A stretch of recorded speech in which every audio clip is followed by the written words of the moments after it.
Do you regret that you never had a celebration like that, Jamie? Nothing's beating the robot. Nothing's beating the robot. Listen, when you've scored 5 goals in 737 games, you don't need a fucking celebration. Yeah. Well, let's not beat around the bush. There's just not enough dough in it for football. Is it? And when you're talking about someone coming in your ear, not literally. There we go, everyone.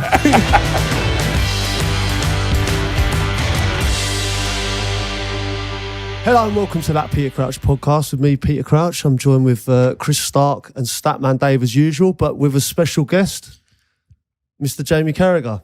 Thanks for having me, Crouchy. You're smashing the podcast world, so it's an honour to be on. I'm buzzing that we finally got you on, Jamie, because we've heard so many stories about you on this podcast. Oh, God. And especially around when Crouchy started at Liverpool, some of the nights out, that kind of thing. And you'll be able to give your side to those stories. And also, some of those stories never had names. And it will just be interesting to see what you give away throughout this episode. Because Crouchy, for all he has a microphone in front of him, is actually quite guarded of his mates and this world. Yeah. And I think you never really sell anyone under. Well, that's not you tell us some good stories. That's not what we're about, is it? You know, Totally. there are funny stories that I know that people don't mind us telling, and then we'll name them. But it's good to have you on, Cara, because I always talk about sort of when I went to Liverpool and I had a difficult time at the start, and like I always felt And the end. sort of.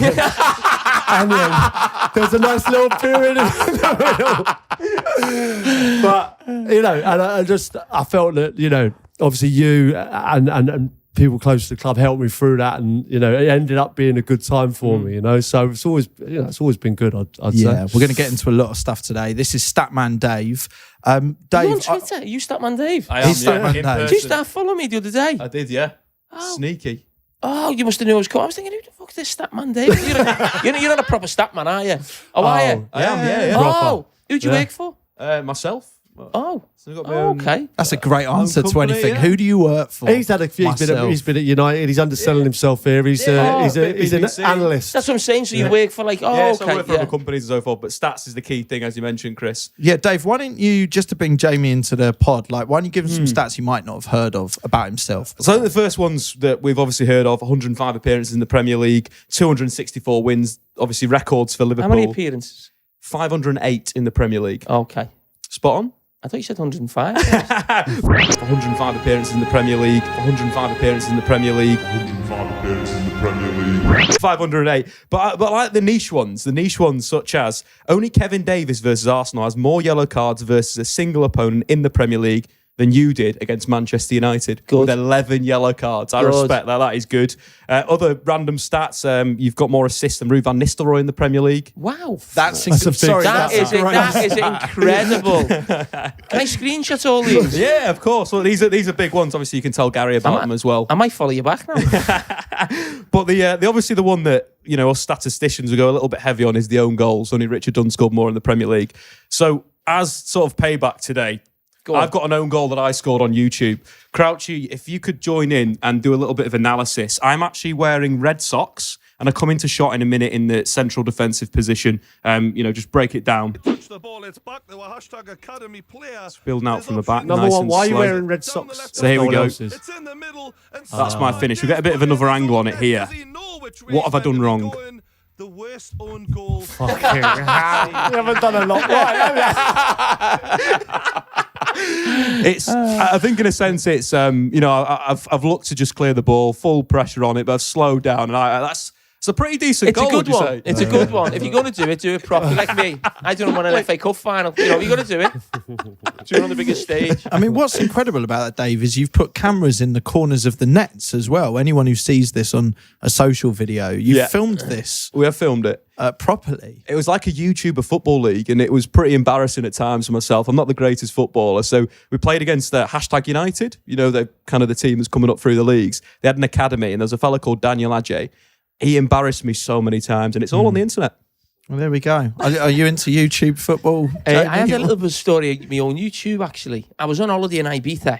I've got asked to play at Wembley, so when I'd finished, so a bit of a big thing, and they said, you're going to play with and against YouTubers. I didn't understand what YouTubers was at the time. I thought it'd be people who kept the ball up, you know, like just on video and all that. obviously they're into computer games and all that. So I'm just thinking, I'm just going to play this for half an hour at Wembley, get a few quid and fuck off. So I've got the ball and I just pass it to the left back. Next thing, someone comes right through the back and he sends me flying, goes flying on the grass. Robbie Fowler's playing for the other team, so it was like a mix of footballers. So I don't know who anyone is. So I've jumped up and I've gone to Robbie, who the fucking hell was that? He was in. Right. So I've just spent the next hour of this game just taking this lad out. Elbows and booted him, just 2 foot on him and everything. He went on YouTube and did a big video about it. So stay if you want to find it. Welcome to the podcast, Jamie. And the last podcast we did, all about the conspiracy theories, we've done well to be here today that there was no lawsuit, because we were a bit anxious about that, weren't we, Crouchy? Yeah, a little bit, especially, we left Dave to it, really, so he was the one getting sued. But and we finally got to the bottom of Lasagna Gate. We did, yeah, the Spurs lasagna. But, it was also one of the previous pods was my allegiance to Chelsea, and now that's changed. And I just wanted to ask your take on, because, you grow up and you're a fan of a certain club. Obviously, it's well documented you're an Everton fan. And then when does that change for you? I mean, mine was gradual. It wasn't like, one day I signed for Liverpool at 10. I was still a massive Evertonian right the way through my youth days at Liverpool. When I was playing in the Youth Cup for Liverpool, I still wanted Everton to win the derby. But no, it was a gradual thing. And now it's an awkward one right now, because they could go down, Everton. And there is a bit of me that thinks that'll be funny. Yeah. And only for a year. Just 1 year? Yeah. I don't think I'd want... And to be honest, I think I do want Everton to just stay up, because I think it's great to have 2 Premier League teams in the city. We've always had it. And I think, Everton getting a new stadium would be great for the city as well. So I'm thinking more of the city than Everton. But I think if someone could guarantee it was just for 12 months and then they'd come back and we'd get back to having derby games, I might say, you know what? I'll shake on that. Wow, that's something. That's what a bizarre situation on so many levels, and that's from a playing point of view, but also even your view from a footballing punditry point of view. That's a big thing to go quite like to be relegated, but also quite like you to come back up. Yeah. I mean, when's this podcast is it going up to the end of the season? Next week. Look, we're going to get into loads of stuff on this podcast. And as always, we tell you, send in your emails, peter.crouch@acast.com, slide into our DMs, get involved with the podcast. And thank you to the many hundreds of people that have got in touch since last week. The conspiracies episode seemed to do, went massive, didn't it? Big, it was everywhere. Should we do a couple of these messages? It might be good to get Kara's take on some of these. Greg says, why do you think no retired player has ever become a referee? Is there not one? No. I don't know. I mean, not one that comes to mind, at least. But I assume they've all had an interest in football at some point. I think it's a profession. It's a profession in its own right. You've got Do you know what I mean? If you separate... starting at 40 years old like we are, you know what I mean? When we had Mike Dean on the podcast, and Mike Dean was like, well, I've trained my whole life to be a referee, and you don't just become a Premier League referee. You have to start Sunday League, you have to work your way through. So to start at 40, I thought it's sort of disrespectful to referees, really, to then say... Yeah, but you can be an older referee, so even though you're starting later, you go do your coaching badges, don't you? Not once have you said, I'm thinking about doing my ref's badge. It's true. Do you want to do this one from James? Okay, I'm not sure if you're still doing Crouchy apologies, but I believe he owes Bolton and its fans a massive apology. In the 2011-12 season, they were relegated by 1 point after a 2-2 draw with Stoke and have been in freefall ever since. Stoke's equaliser came from a penalty won by Crouch. After reviewing the footage, I'm 100% convinced he dived. Oh. Basically, what's happened is I've had a shot, the keeper saved it, and then I've touched it round the keeper. And he's caught me, and I've just let the referee know that he's caught me. So I have gone down easy, but he has touched me. But what he's saying is that Bolton have went down that season and have not come back. And they went down in that game. That was the decision that sent them down. But I don't think I need to apologise for that. I think that is a foul. So you're not going to apologise to poor old James? I apologise for what's happened to Bolton. Yes. But I don't take full responsibility for that. Excellent. Jamie, why don't you read one of these messages? I'm sure whoever sent it would be nice. What about the swap shop one? So just to explain this, Jamie, basically we've got a pair of Charlie Adams boots. Paul Lambert once said that Charlie Adam could hit a midgie's dick from 30 yards. So we wanted to test it. His left foot was that good. So we strapped Dave up and put a dick on him. and About time. and Charlie hit him. So we've got the boots from that. We're giving it Yeah. away if people can swap it. And the idea is we just keep swapping the boots for something and it swaps on from there. All right, lads, we have been listening to the pod and believe the mere offering of one of used chicken costume for Charlie Adams' boot is frankly insulting. We therefore offer the services of 8 nuns for any social event of your choosing, be it wedding, funeral, darts event, or Crouchfest 3. Brilliant. And that's from Frankie, who slid into the DMs on Insta. And here's a picture of the Oh, nuns. for not you. actual nuns, but Well, lads dressed up And there's as the nuns. nuns. He's offered them if you've any use for them. So basically, you're swapping them for Charlie Adams' boots. Yeah, Yeah. but you can have them for one day. What could you, Jamie Carragher, do with 8 nuns? I'm sure there's a lot you can do with 8 nuns.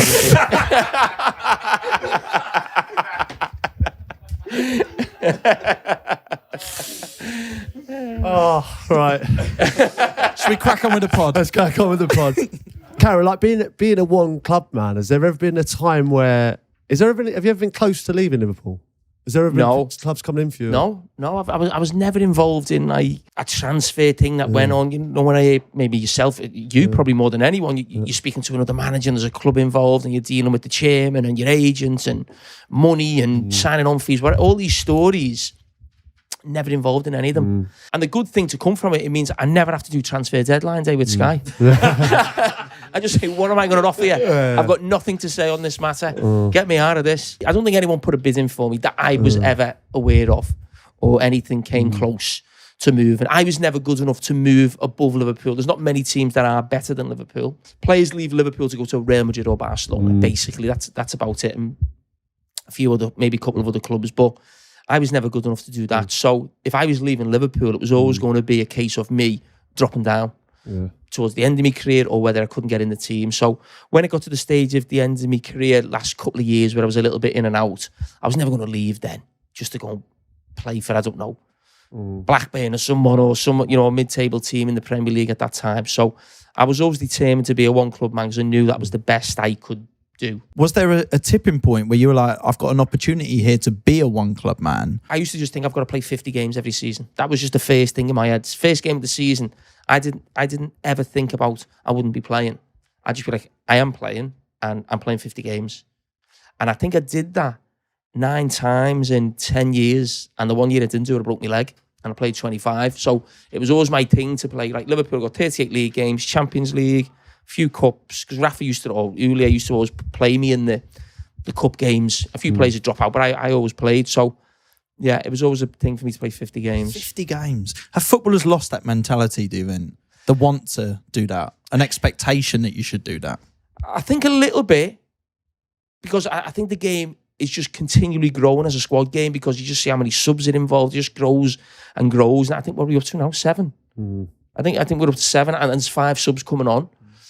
We'll get to 9. You know, it'll end up being like what it is with a World Cup, and there's like 11 players are still stripped on the bench. And but I think, listen, I think if you had sort of my mentality right now, you're probably banging your head against the brick wall because you're not maybe going to do that because the squads are so big, because there's so many changes now, and that's just the way it is. But that was just my thing to, no one could take me place, no one was going to get in the team ahead of me. And I wasn't going to get injured, basically. You both mentioned the word mentality there. Like we've talked about it on this pod, and I've heard you talk about it on another pod actually. But when I arrived at Liverpool, that was for me. It felt like obviously I'd gone up a different level. I'd come from Southampton to Liverpool, and already it was a different level to what I was used to. And it was only then when I got to play for Liverpool and play for England that I saw the mentality of elite players. And I class you, Stevie, in that bracket. And then with England, John Terry, Frank Lampard, Rio Ferdinand, Wayne Rooney, elite players. I felt like the mentality, and I've said it before, that I felt like you didn't enjoy it almost sometimes. For me, I still had the same, mentality to be where you were, but I enjoyed wins. Yeah. Whereas I felt like you didn't. Yeah. Is that right to say or not? Yeah, no, I think you're right. I mean, a big win, something really significant, of course you would. But it almost just felt like you were on this treadmill of like, we've got another game. And a lot of my wins, or not my wins, the team's wins were almost like a relief that you hadn't lost. And I was like, right, we've got to go again. Because I think when you play for a team like Liverpool, or United, City. Like look at Man City right now. We keep talking about that they could win the treble, something that's never been done before, but they could also end up with nothing. And no matter how well they've done all season, Arsenal are the same right now. Unless you do it right at the end, you don't end up with anything. So even when you're winning in August, September, October, it means it's putting you in a position to win at the end. So when I think of like winning a game in the middle of October and thinking, oh God, we've had a great win, it's brilliant, amazing. It's a bit like, no, it's what goes on in May, really. That's when you're going to decide whether you've had a good season or not. So it's almost like this constant build up to then. And that's what it felt to me like a lot with Liverpool. It was, I can remember nights out and big Champions League semi-finals that we played, because you're nearly there, you're getting really close. But throughout the season, it just felt like, right, the next one. But I think you're right. I don't think I did enjoy it enough. What I was meaning by that is like straight after the win, it felt like you were already thinking about the next game. When I was like, I'll enjoy this one and I'll think about that. I'll think about that one tomorrow. It was. And which is a commendable, quality to have. Yeah. I always think, would it have been different playing for another team? Was it that focus because Liverpool was such a big club, and also it was like it was your club, it was your mate's club, it was your family's club. If you just played down south, would you have that same thing, or would you think, you know what, I'm going to play, I'm going to give it everything? We'll never know. Sorry, is that more like a coaching mentality that you've got then? Because we always talk about Guardiola or Klopp who say next game. Do you feel like that was probably more you in a sense? One of the reasons why I haven't gone into coaching and management is because I used to put myself through too much when I didn't play well and I didn't win. And I think it must be worse for a manager. And I used to just look at some of the managers and think, how bad I'm feeling. What must they be feeling?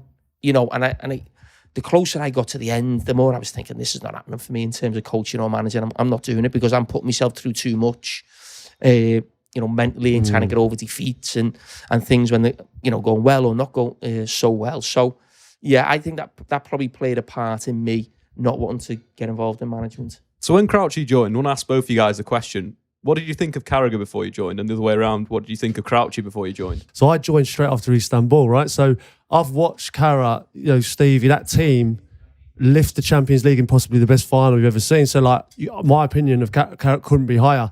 I arrive at Liverpool and I'm thinking, they've just won the European Cup, right?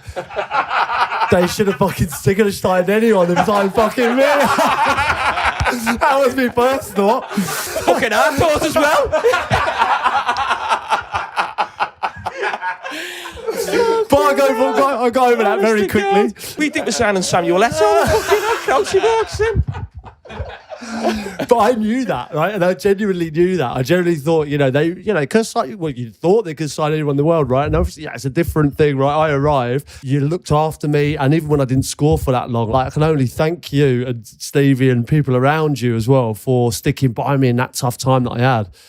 Thankfully, I came out of that, but I don't think if I didn't have, it certainly felt like Liverpool was a city, really, certainly the red side of the city, sort of like I was on the inside of that. And then everyone on the outside was ridiculing me, taking the piss out of me. And it felt like I had a group of people that would do anything, like would fight for me. And I felt that, and I don't think there's any other club in the world, I'm not just saying that stick by a player like that other than Liverpool. Did you know that's how it was for him? Like, could you see that? Oh, yeah, of course. But we all know he's a good lad. The supporters aren't daft at Liverpool. They know someone, they think, even when how you come across, maybe when you speak to the press, how you are about the place, the way you play the game. There's certain players there who've had a different type of attitude to him, who had a different personality to him, who've struggled early on.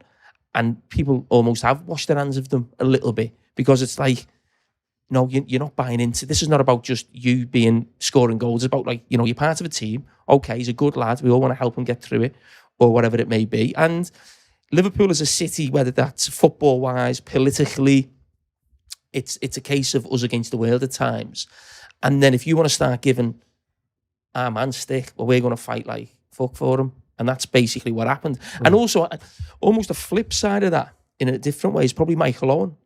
And the reason I say that is because people always say, well, why wasn't Michael Owen loved as much as maybe like a Robbie Fowler in some ways? Because what happened with Michael was he became that good. He almost became the nation's player, England's player.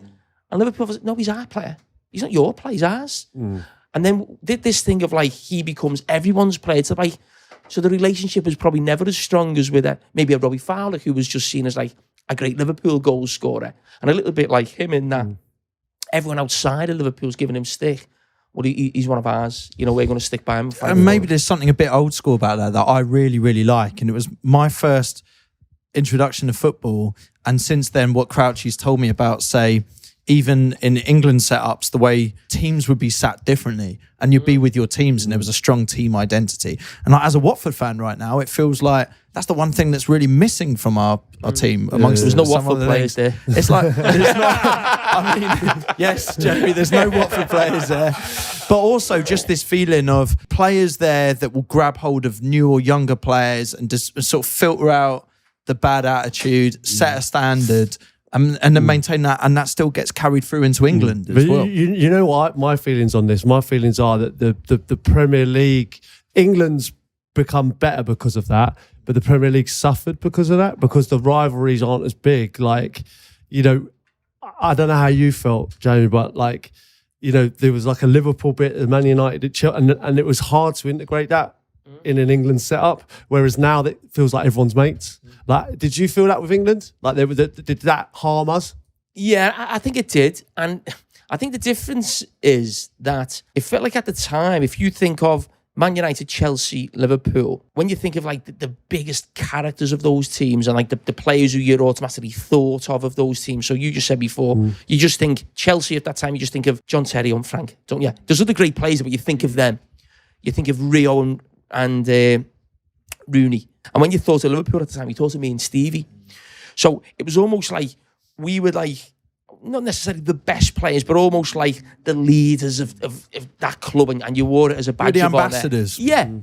And well, is that right now? I don't know. Is the best player at Man United? Probably is a Rashford, I suppose, of this season. But I'm just trying to think, those big I don't think they encourage alpha necessarily males. the best. It's like the attitude now is what is the best, and maybe this is the right way. By the way, like I don't know, this is what we're talking about. Well, that's but, what I'm saying. It's the right way for England. I think it's like they're trying to establish it as its own team. I class it as Club England now. And I think that's been the major strength of what Gareth Southgate's done. He's made it feel like a club team. And they've been fantastic. And I don't necessarily think the players in that team are better than our era. I really don't. But what they've done is they've made themselves a team. And that's credit to the players and the staff. And is it something I regret? I mean, could I have been different? Could other players have been different? It's hard because I think we were so tuned. Everyone felt like the same. And I just don't know if like these lads have come through England squads together and, you know, I see Trent high-fiving Rashford. I'm like, I can't get my head around it. He's a bit I'm weird. like, what is going on? It's like, oh my God. It's this weird scenario where you've got like you hate them the week before and then you love them. And it's Yeah. like you can't, Yeah, but I don't think that hate's there now. no, but I it don't. was before when you were playing with them, and in a sense, you know, those key things was like you're saying, Crouchy. You had Mourinho, one of the Yeah. a brilliant manager, but could get quite toxic in a sense. Yeah. Ferguson loved to be a bit of a house. You had Benitez in there, you had Wenger in there, just did different. Yeah, and vibe. you'd never want to mix. You'd never want to share anything.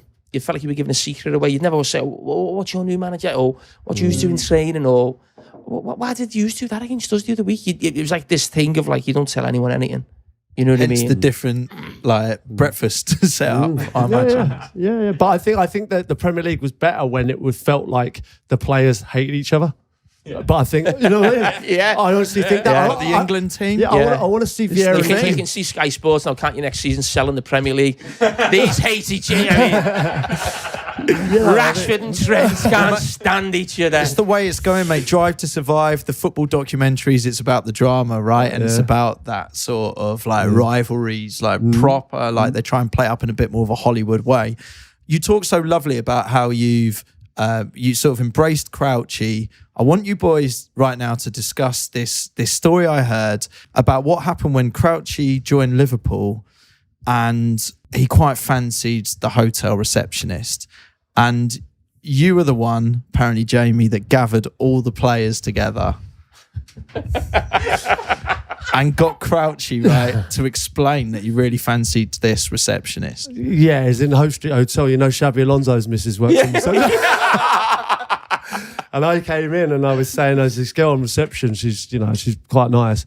And she just keeps looking at me all the time. And then you've tapped everyone, knowing that it was Xavi's missus. She's just trying to learn English and trying to be nice. And I've told the story in front of Reina, Luis Garcia and Xavi Alonso about Xavi's missus. I've never wanted to the whole change room just to swallow me up and go like, oh no, God, this is horrendous. We'd call it That wasn't the first time he shithoused me, by the way. Carahousery, right? Well, because he done me with England as well. When we were with England and Prince William came to training, and it was just after like the robot and things like that, and we were all having a discussion. And Cara goes, "So, Prince William, do you like the robot?" And he was like, "Yeah." And he's like, "Do you want to see it?" Do you remember that? Yes. Scandalous. Did you do it? Yeah, to do it. Yeah, I'm like, So you're in a line. yeah, and I'm sort like, of I thing. don't want to, Jamie. Thanks. He's Scandal. laughing, isn't you're giving it? It's a good little clip, to be fair. I always wonder how long you know how to go on for. Like, in What those- did you stop? When do you start? When does it become all right? Turn it in now. do you regret that you never had a celebration like that, Jamie? It's Nothing's beating the robot. Nothing's beating the robot. Listen, when you've scored 5 goals in 737 games, you don't need a fucking celebration. Do you know another time where we've talked about it on the pod where, don't know what your take on this, I don't think I've asked you, but when I was going through that difficult spell, like obviously my dad used to come up to the games and I used to, after games, I hadn't scored again. Me and my dad, similar to you when you'd had a bad game, I just want to go and hide, right? So I want to go and I don't want to see Dad, anyone. when you're 6'7", isn't it? Like, my dad's like, come on, we'll go out for a beer. I'm like, no, everyone's laughing at me, Dad. I'm like, I don't want to be involved. Like, to be fair to you, you said you were the same. You were like, come out in Liverpool. And I was like, I haven't scored. I'm not coming out in Liverpool. You dragged me to your local. We went down there and ended up doing karaoke. Do you remember? Yeah. But Hey Jude. Hey Jude. Yeah. you've sung "Hey Jude" in Liverpool. I sang Hey Jude, but he made me get up. And I said, I don't want Did to. you stand on a stool? No, I was up with my little friend Jason. I knew that story had come up today. And I remember sitting at the back of the pub thinking, fucking hell, he's big. It just looked like, I don't know if you... It would have been in front of the light, wouldn't Yeah. it? So it would have been silhouetted. Almost. It was an unbelievable night. Like, honestly, I thought... That was the Solly on Marsh Lane, wasn't Solly it? on Marsh Yeah. Lane, yeah. And I'm not joking. It felt like after that, like I was even more kind of accepted in a weird Yeah. way around, like that story just spread. And everywhere I went on the gates on the Monday, and all the security boys were like, "Hey Jude." Like, I was walking down through the city and everyone was like, "Hey Judy, Judy, Judy." Like everywhere I went, it felt like people were mentioning that night. And, I wouldn't have gone if you hadn't dragged me there. It's got the next Crouch Fest written all over it, if I'm honest. We get the boys back together on stalls. Hey Jude. Don't get better than that, right? We talk about like the rivalry that we had with England and stuff like that. Obviously, Man United, Liverpool, obviously a huge factor. Like that rivalry seems to have changed a little bit with Gary Neville. Like, how are you with him now? We didn't speak when we played. I mean, a little bit at England, but you know what Gary was like at England. He's still the same. He's a lunatic, isn't he? In the nicest possible sense. That he's not funny, but he just makes me laugh. I like seeing other people getting wound up by things. I really like watching that. Your face is amazing. When you see he's nibbled, you've got this great restraint that you've learned where you can just keep looking and just let him talk. Yeah. But I would say sometimes you nibble and he seems to know how to do that to you as well. Yeah, it's worked quite well. I mean, when we got put together on Sky, there was no great relationship before that. There was, well, you know that, don't you? There was nothing really. I think it works because we can both laugh at ourselves. We don't take ourselves too seriously. The fact that we're so sort of linked to one club, which sort of probably is great for Sky, and they're the two biggest clubs in that viewing figures and, probably the most supporters.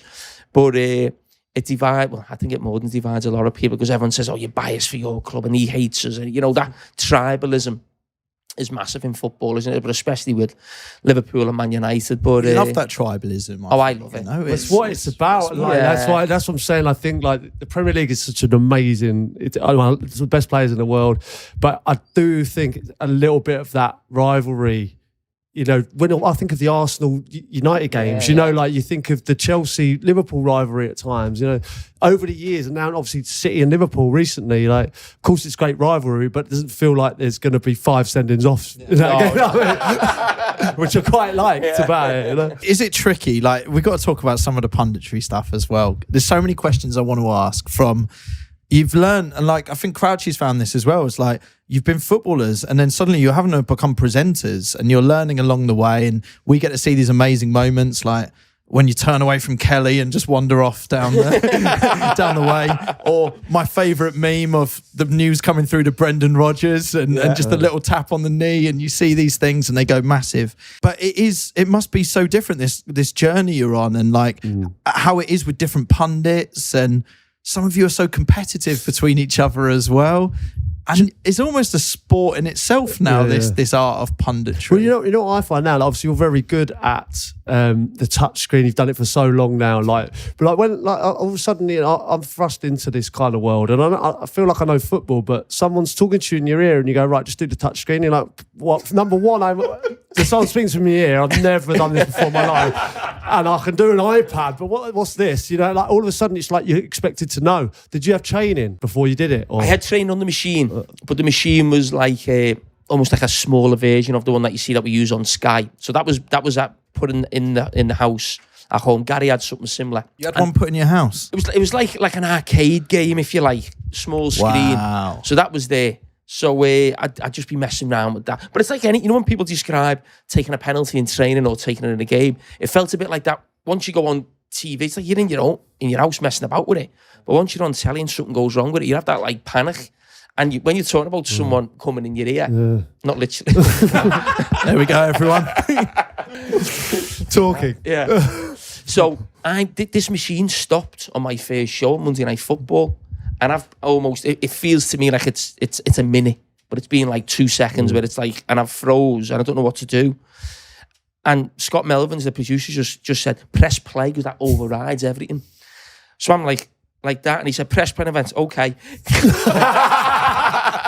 And that always comes up, you know, when you're taking the piss out of each other. We've been doing TV a while now, but you always go back to your first couple of shows, don't you, in the things. And if I ever see Scotty, I'll go, okay. You know what I mean? You're just speaking and people think, what's he on about? But is there a part of you, like, obviously, you know, great what you do now. Is there a part of you that, like, misses, you know, you see Stevie or you see, you know, like players that we've played with, like, win a game and you feel like, I'm not going to have that buzz of being around it again. Like, do you miss that? I don't. No. Honestly, I don't. I think Stevie does. I'm saying that I don't know, but I would get the feeling, you know, he's or even yourself, you know, that feeling of scoring a goal, of being the man who wins the game. You know, I was always the fella at the back just thinking, come on, blow the whistle, we're winning. You know what I mean? A defender just trying to do your job, but I don't miss it now.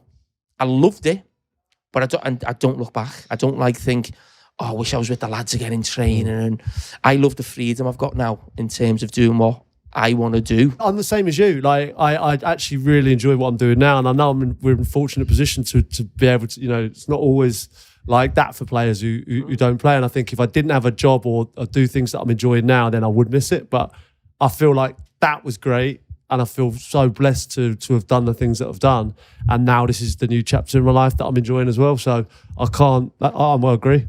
Yeah, I'm 100% the same. I don't look back too much. I love it, and I'm proud of, you know, what happened, but it's only now that, you know, when people tell you when you're younger, your career will go so quickly and there's just so much of your life afterwards. I don't know what you, I'm 45, I still feel 30. I don't feel 45. I don't think I'll feel 60. Do you know what I mean? It's like there's so long of your life after being a footballer. There's only like 15 years professionally. Of course, we put a lot of work in beforehand as kids, but there's so much of life afterwards. But is there anything at all that you look back on and it's kind of like, I don't want to say regrets, because I think that even negative things that happen lead to the positives that are now. So it's not, let's not call it regrets, but even going back to, let's take the penalty shootout against Portugal, for example. Do those moments stick with you, or can you put them in a box and just see it as what it was? Yeah, that one doesn't bother me too much. To be honest, I don't think about it too much. You should only regret things as a footballer if you didn't get the most out of your ability or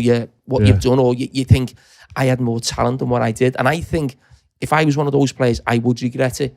I was almost completely the other way. I think I completely maxed out with what I achieved, because I think for me to be sort of playing for that club for so long, to win a Champions League, to be competing with some of the best defenders in the world, I had to be at my absolute best. I wasn't as good as them, but to be even close to them, it had to be like all or nothing type of thing. So I think I definitely got the most out of my career. I think you probably say the same. Exact same. Yeah, I think it's not a regret. It's the only thing is like I would like to be sitting here, same as you, like a Champions League winner. You know, like that. The only thing I think about is Athens. Like when in 2007, not like I just felt that we were a better side than them. You know, we could have won. I think in 2005 obviously was incredible, but you know, to sit here, I just think it elevates. You know, if you're a European Cup winner, right? So obviously it doesn't. I don't even know where the runners-up medal is. Do you know what I mean? It's like it's pointless even getting there for me. It's like that's the only thing I think about. You know, not daily, but it's something that.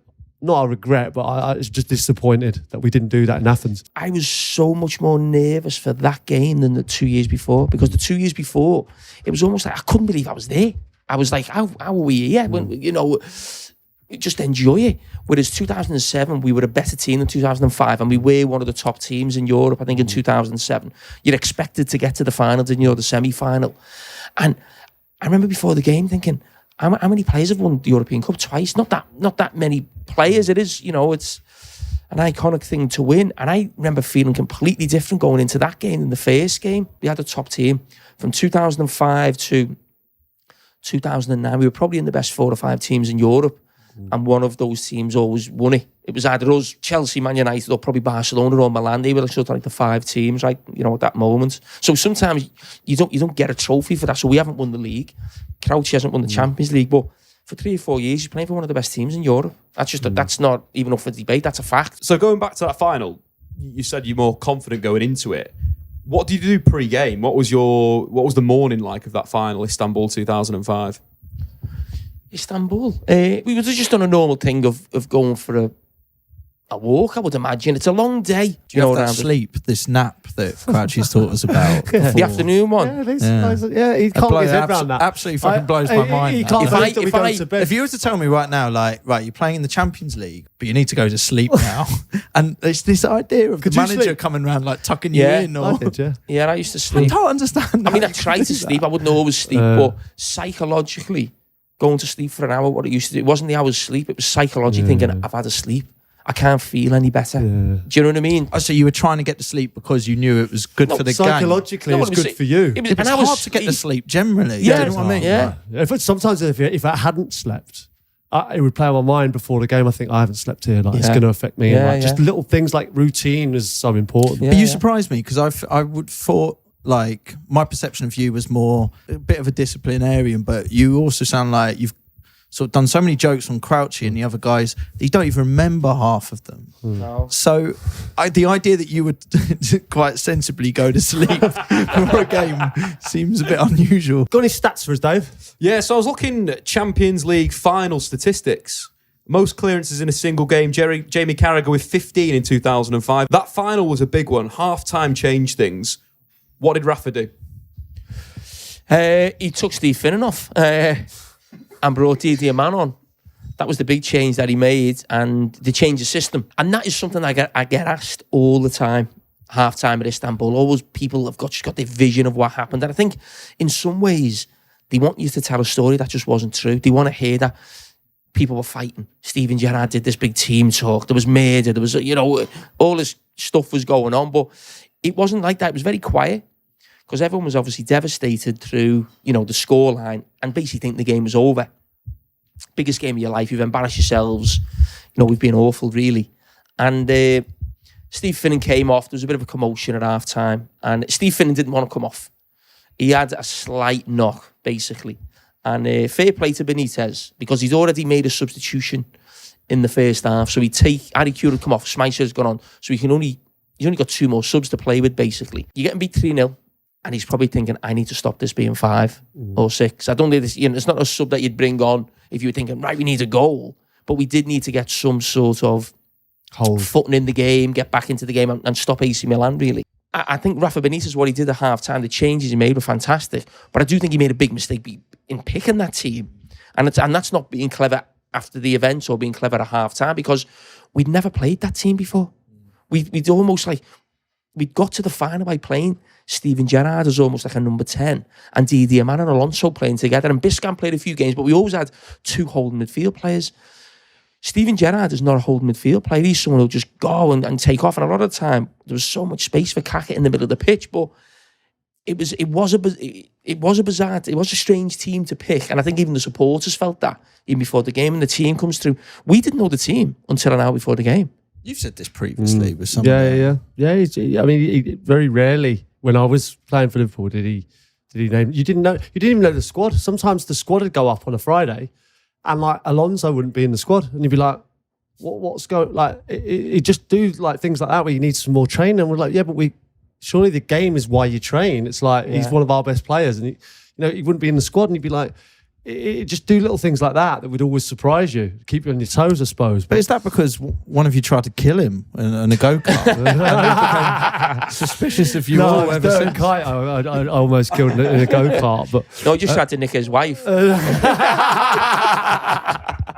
talking on the manager side of things, like who is the best you work with? I know you've got a big admiration for Julio and Benitez. Obviously, you won the Champions League with, but going back with Roy Evans and some obviously top managers. Who was your preferred manager? Julio and Benitez, because it was 12 years of my career, so I can't really. You can't put anyone close to that, and I think they did change the club. Julio was more of, obviously you don't know Gerard Houllier, but he was more of a manager. He wasn't a coach as such, really, but he was a brilliant manager. Really, really good. Attention to detail. Listen, we say that word, attention to detail. I mean, what managers don't we describe as having attention to detail, but this was on like another level, and I'll explain one story that probably sums it up. We played Southampton away early on in his tenure. We lost. It was a League Cup game. So it was away. You come back in for training the next day. He'd watched the game twice on video. So he was the type of guy who'd come in after the game and he knew everything that you did in the game. He'd watched it. And I'm thinking, Southampton away, what time's he got in?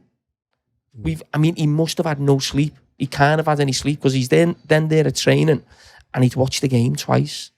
And I was like, oh my God. He's sleeping at the training ground then. No, but I mean, you think seriously in terms of what happened to him a few years later, in terms of having a heart attack, it was because of how much he put into that job. He was just like, and when I think about management again, I look at what people like him put in or Benitez put in. It's like, it's not a job, it's their life. It's what they were born to do. It's not like, me and Crouchy are talking about, will you go into coaching? Will you go into management? When we finished, and it's a decision. For them, it's not a decision. It's a way of life.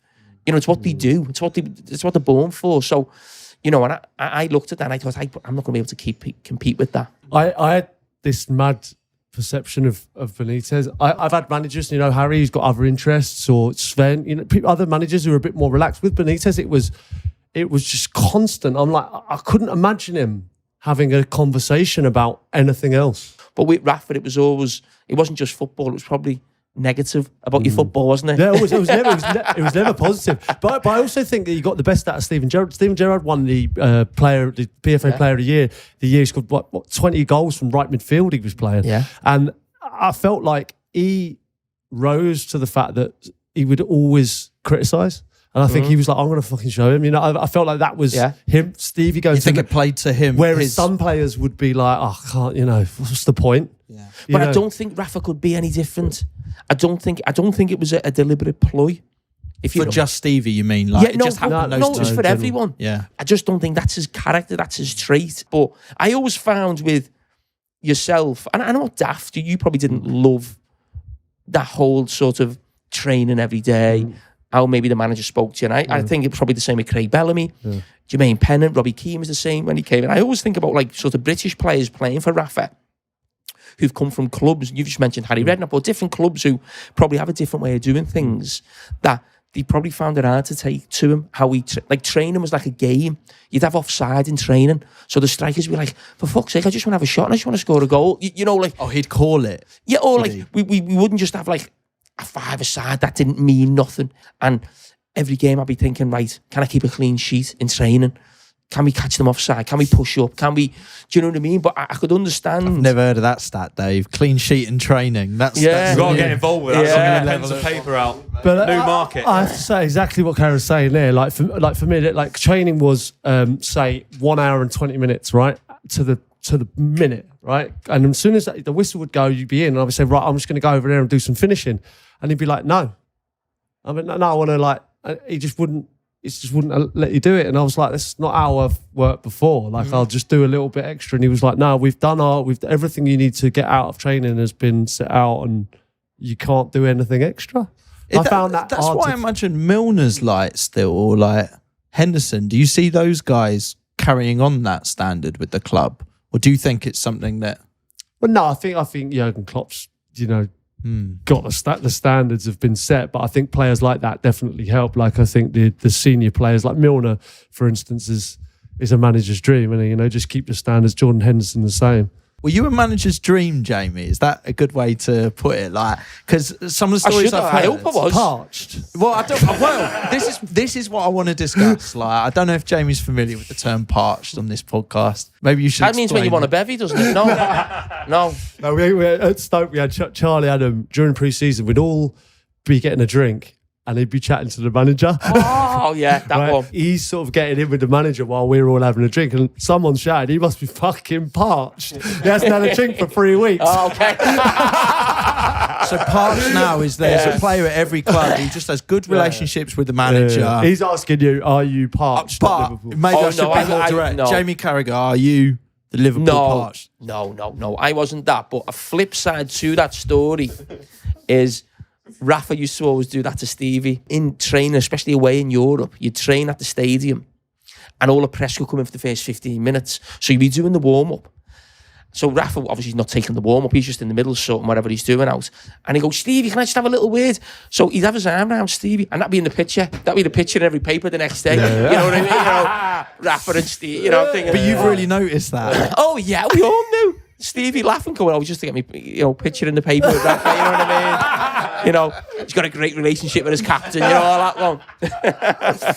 Yeah. Oh, so much goes into that 15 minutes with the press are there. I suppose you've got to be thinking about it. You don't want to give any tactics away. You don't want to give any team shape. You don't want to. Yeah, because they always play it out as if no one like the when you watch the training, like when it's like, we get to see the training. Someone's like, "Yeah, they're all looking great. They're all looking focused." It's like. What you're saying here is it's 15 minutes and you're all fucking aware that it's the cameras. Yeah, cameras are there. Yes, I mean, and even players that wouldn't be fit for the next game might be out like doing a light jog. As if they might play tomorrow. You're playing with people's minds. Yeah.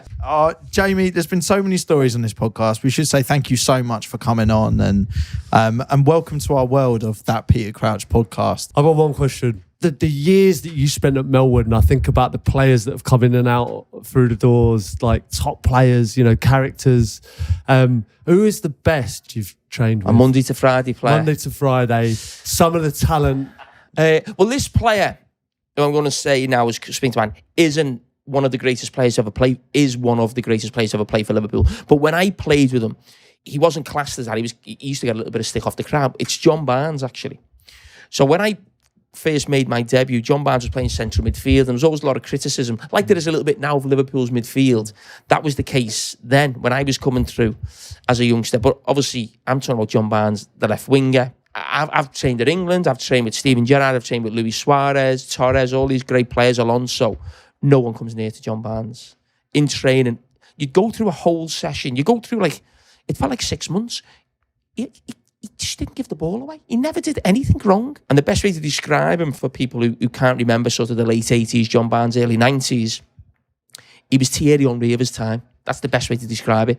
He was Thierry Henry in the late 80s, early 90s for Liverpool. Well, obviously Henry was for that special Arsenal team. So I'd say Digger Barnes. I've got to be honest, right? You've told me that story before. Oh, but I knew that. And I thought, because I love John Barnes, I wanted you to tell it on the podcast. Come on, you're singing my tune now. Watford fan, John Barnes is everything. It's all good. Yeah, Johnny Barnes. What a player. I mean, what a player. What a player. What about Liverpool this season? Trent Alexander-Arnold, new role. Do you think it suits him? Yeah, definitely suits him. And I was chatting with someone about this morning. People keep talking about the fact that, Trent's moved to midfield as if like to get more out of Trent. But what we're seeing from Trent in terms of like assisting or great passes, we've seen that for 5 years. I actually think he's going there more for the team rather than himself, because Liverpool this season have been the easiest team in the Premier League, and the stats back this up, to counter-attack against. So basically, for a lot of the season, the two full-backs have maybe gone forward. Fabinho's on his own in midfield. Someone wins the ball, bang, and right at Liverpool's defence. So I actually think it's a case of we've now got almost two midfield players defensively. And yeah, okay, he can go in there when we get the ball. But initially, when the ball changes hands, yeah, he's got to go back to being a full-back. But when it happens quickly, he's not going to have time to get back to his position, and neither are all the other players. So I think it's a case of going, right, we've got 5 behind the ball here.